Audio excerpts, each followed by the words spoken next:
আজকে আমরা অপারেটর সম্পর্কে জানব।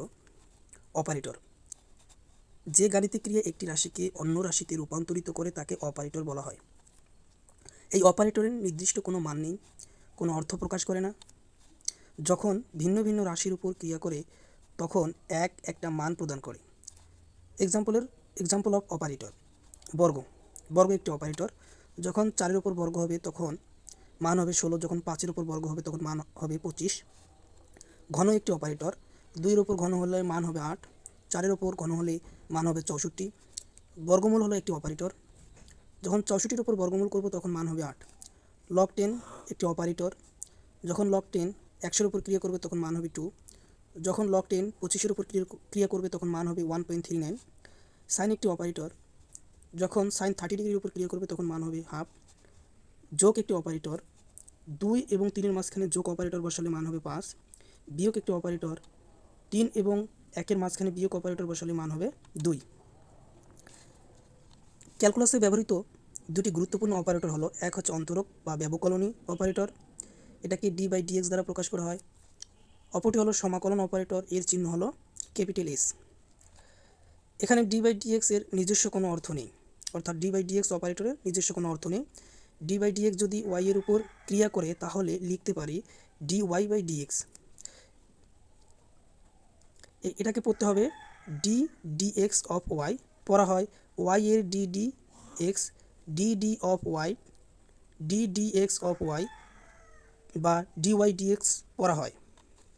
এই dy/dx কে পড়া যাবে না dy/dx, dy ও dx এর ভাগফল বা অনুপাত। তাহলে d/dx এই কথাটা আমরা বলতে পারবো না। তাহলে বলবো কিভাবে? d/dx, আর এটাকে পড়বো আমরা d/dx অফ y।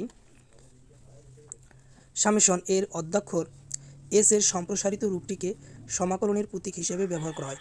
তাহলে এই চিহ্নটি আসলে এস।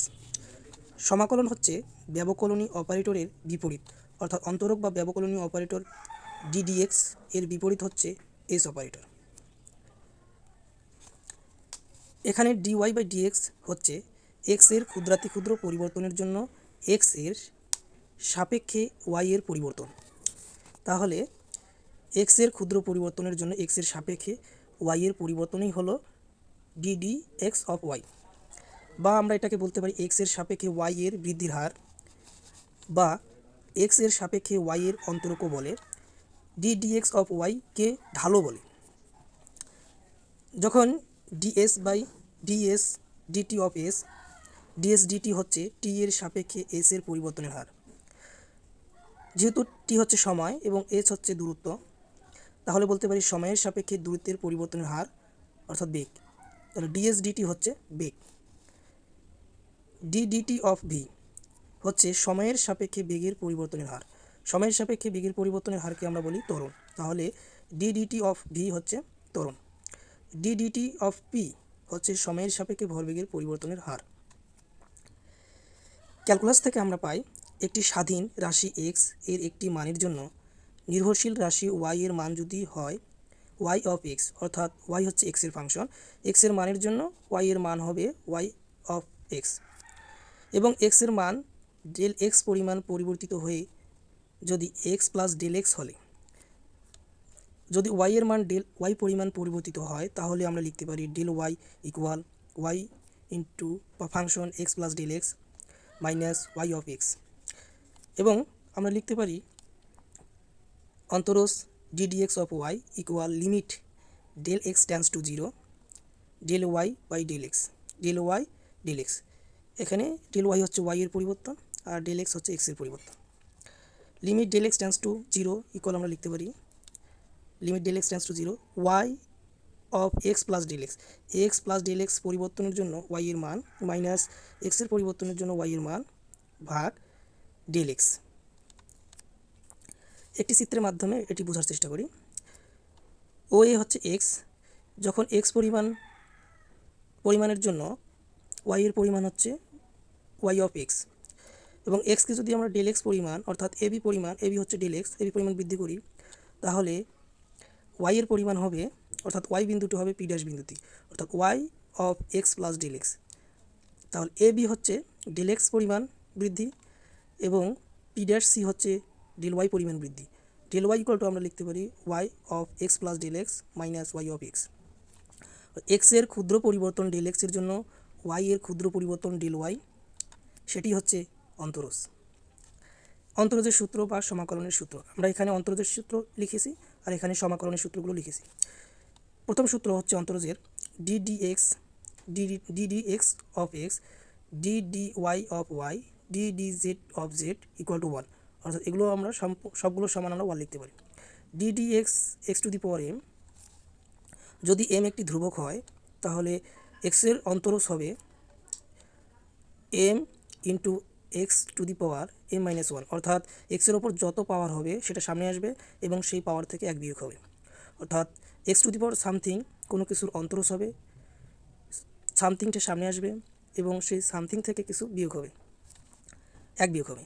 ডিডিএক্স এ ইউ, এ যদি একটা ধ্রুবক হয় তাহলে আমরা অন্তরজের সূত্র থেকে আমরা লিখতে পারবো এইটা বাইরে চলে আসবে এবং ইউকে আমরা অন্তরজ করবো, অর্থাৎ ডি ইউ বাই ডিএক্স। এখানে ইউ হচ্ছে চলক, এখানে এক্স চলক। ডিডিএক্স ইউ প্লাস ভি, যদি দুইটা চলক যোগ আকারে থাকে তখন আমরা লিখতে পাবো DDX of U plus DDX V. DDX U V, যখন দুইটা চলক গুণ আকারে থাকবে তখন অন্তরজের সূত্র সমান আমরা লিখতে পারি প্রথম চলক স্থির রাখবো, দ্বিতীয় চলককে আমরা অন্তরজ করব, যোগ দ্বিতীয় চলক সামনে রাখবো বা ধ্রুবক রাখবো এবং প্রথম চলককে আবার অন্তরজ করব। যদি সাইনের উপর অন্তরজ করা হয় তাহলে কস এক্স হয় এবং কস এক্সের যদি অন্তরজ করা হয় তাহলে মাইনাস সাইন এক্স হয়। এবং সাইন এ এক্সের অন্তরজ করলে কস এ এক্স হবে। এখানে এ হচ্ছে কনস্ট্যান্ট ভ্যালু, সেটা সামনে চলে আসবে। অর্থাৎ এক্সের কনস্ট্যান্ট সহগ বা ধ্রুবক সামনে গুণ হয়, অর্থাৎ সাইন এক্সকে করলে এ কস এক্স পাবো। কস এক্সকে করলে আমরা পাবো সাইন এক্স এবং এক্সের সঙ্গে যে ধ্রুবকটা গুণ থাকবে সেটা সামনে বসবে, অর্থাৎ এ সামনে বসেছে এখানে। ট্যান এক্সকে যদি আমরা অন্তরজ করি তাহলে হবে সেক স্কোয়ার এক্স। লগ এক্সকে যদি আমরা অন্তরজ করি সেটা হবে one by x. E to the power m এক্সকে যদি আমরা অন্তরজ করি এক্সের সহগটা সামনে আসবে এবং ই এম এক্সকে অন্তরজ করলে ই এম এক্সই হবে। সমাকলনের সূত্র integration X to the power N DX, এখানে ডিএক্স বলতে এক্সের সাপেক্ষে সমাকলন। যখন এক্সের উপর সামথিং থাকবে সেই সামথিংয়ের সঙ্গে এক যোগ হবে এবং সেই সামথিংটা আবার ভাগ হবে, অর্থাৎ এক্সের পাওয়ারের সঙ্গে এক যোগ সেই সম্পূর্ণ টোটাল পাওয়ার আবার ভাগ হবে। সাইন এক্সকে যখন আমরা সমাকলন করব তখন হবে মাইনাস কস এক্স। কস এক্সকে যখন আমরা সমাকলন করব তখন পাবো আমরা সাইন এক্স। সাইন এ এক্সকে যখন আমরা সমাকলন করব মাইনাস কস এ এক্স হবে এবং এক্সের যে সহগটা সেটা হবে ভাগ। এখানে আমরা এক্সের সহগ আমরা গুণ করেছি অন্তরজের ক্ষেত্রে এবং সমাকলনের ক্ষেত্রে অন্তরজের সমাকলনের সঙ্গে এক্সের যে সহগ সেটা ভাগ করেছি, অর্থাৎ এক্সের সহগ এখানে ভাগ আর এক্সের সহগ এখানে গুণ। কস এ এক্সকে সমাকলন করলে আমরা পাবো সাইন এক্স এবং এক্সের সহগ ভাগ দিতে হবে, অর্থাৎ one by a. One by এক্সকে যখন আমরা সমাকলন করব তখন হবে লগ এক্স বা লন এক্স। লগ ই এক্সকে যখন আমরা সমাকলন করব তখন পাবো আমরা x log x minus x. এখানে ডিএক্স বলতে এক্সের সাপেক্ষে সমাকলন বা যোগজীকরণ। এখন আমরা জানবো অন্তরীকরণ সাধারণত দুই ধরনের, একটা হচ্ছে মোট অন্তরীকরণ বা পূর্ণ অন্তরীকরণ আর একটা হচ্ছে আংশিক অন্তরীকরণ। তা মোট অন্তরীকরণটা আগে বোঝার চেষ্টা করি। একাধিক স্বাধীন চলক বিশিষ্ট ফাংশন বা অপেক্ষককে প্রত্যেক স্বাধীন চলকের পরিবর্তন একত্রে বিবেচনা করে অধীন চলকের যে পরিবর্তন পাওয়া যায় তাকে মোট অন্তরক বলে। মোট অন্তরক বা পূর্ণ অন্তরীকরণকে আমরা লিখতে পারি সোজা ডি দ্বারা, যেমন ডিডিএক্স ডিডিওয়াই ডিডিজেড। এবং আংশিক অন্তরীকরণ একাধিক স্বাধীন চলক বিশিষ্ট অপেক্ষকে অন্যান্য চলক স্থির রেখে শুধুমাত্র একটি চলককে পরিবর্তনশীল ধরে ফাংশন বা অপেক্ষকের অন্তকরণ করাকে আংশিক অন্তকলন বলে বা আংশিক অন্তরীকরণও বলে। এটাকে বাঁকা ডি দ্বারা ব্যবহার করা হয়। এই বাঁকা ডিকে আমরা বলবো ডেল, অর্থাৎ del del x del del y del del del del z. এখানে এক্সাম্পল হিসাবে a equal to 3x² y plus 4xy। এখানে এ হচ্ছে একটি চলক, এই চলকটি এক্স ওয়াই দুটি স্বাধীন চলকের উপর নির্ভরশীল, অর্থাৎ এ হচ্ছে একটা অধীন চলক, এক্স ওয়াই হচ্ছে একটা দুটি স্বাধীন চলক। তাহলে এক্সের সাপেক্ষে যখন পূর্ণ অন্তরীকরণ করব তখন আমরা লিখতে পারি D A DX equal DDX 3x² y plus DDX 4xy। 3 হচ্ছে ধ্রুবক সেটা সামনে রাখলাম এবং DD X X square Y plus 4 হচ্ছে ধ্রুবক সামনে রাখলাম ডিডি এক্স এক্স ওয়াই, তাহলে 3 সামনে রাখলাম DD X X square Y. তাহলে আমরা যখন দুইটা চলক গুণ আকারে থাকবে তখন অন্তরজের সূত্র থেকে আমরা জানি প্রথম চলক ঠিক রাখবো এবং দ্বিতীয় চলককে অন্তরীকরণ করব, যোগ। দ্বিতীয় চলক ঠিক রাখবো, প্রথম চলককে অন্তরীকরণ করব, যোগ। এই 4 এখানে এক্স ওয়াই দুটি চলক গুণ আকারে আছে, এক্ষেত্রে আমরা অন্তরীকরণ সূত্র হিসাবে আমরা ব্যবহার করতে পারবো যে প্রথম চলক ঠিক থাকবে, দ্বিতীয় চলকের অন্তরীকরণ যোগ দ্বিতীয় চলক ঠিক রাখবো, প্রথম চলকের অন্তরীকরণ 3 এবং 3 এখানে থাকলো, এখানে এক্স স্কোয়ার ঠিক থাকলো।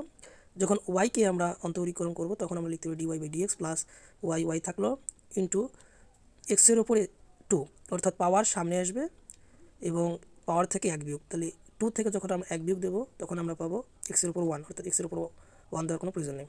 তাহলে ডিডি এক্স এক্স স্কোয়ার পাইলে আমরা 2x প্লাস প্লাস 4 এক্স ঠিক থাকলো, ডিওয়াই বাই ডিডি এক্স ঠিক রাখলাম plus y d d x of এক্সকে আমরা করলে আমরা পাই 1।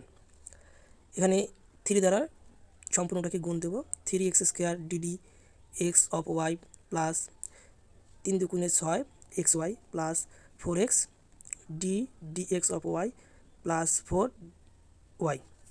এটি হচ্ছে পূর্ণ অন্তরীকরণ। এখন আমরা এক্সের সাপেক্ষে আমরা এই সমীকরণটাকে আমরা ওয়াইয়ের সাপেক্ষেও পূর্ণ অন্তরীকরণ করতে পারি। এক্সের সাপেক্ষে আংশিক অন্তরীকরণ, যখন এক্সের সাপেক্ষে অন্তরীকরণ করব আংশিক অন্তরীকরণ তখন এক্স ব্যতীত অন্যান্য চলকগুলোকে ধ্রুবক রাখতে হবে। যেমন del x a equal del x 3x square Y plus del x 4x Y.